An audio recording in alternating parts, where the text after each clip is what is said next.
सरगोदा के बाद रुख करते हैं लालियां का, जहां मुहर्रम उल हराम का रवायती जुलूस अपने रास्तों पर रवान अवाम दोमान की सूरत हाल को बरकरार रखने के लिए सिक्योरिटी के फुल प्रूफ इंतजाम किए गए हैं। इस हवाले से मज़ीद जानते हैं बिग न्यूज़ के नुमाइंदे रियाज चिश्ती की इस रिपोर्ट में। जी अबू बकर, पूरे मुल्क की तरह लालिया में भी 8 मुहर्रम उल हराम के हवाले से शबी अलमे गाजी अब्बास और झूलाए अली अस्कर अलैहिस्सलाम का रवायती और कदीमी जुलूस बरामद हुआ। ये रवायती और कदीमी जुलूस इमाम बारगाह कैसरे अली मुर्तज़ा से बरामद हुआ और अपने कदीमी रस्तों से होता हुआ मलक अल्लाह दिता जरगर की रिहाइशगाह से होता हुआ वापसी पर इमाम बारगाह कैसरे अली मुर्तज़ा पर इख्तिताम पजीर हुआ।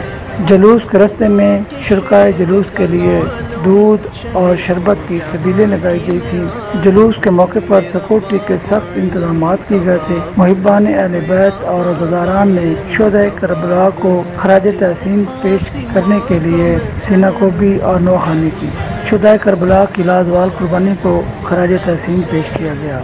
जुलूस के इख्तिताम पर शुरकाए जुलूस के लिए लंगर हुसैनी का वसी इंतजाम भी किया गया। जी।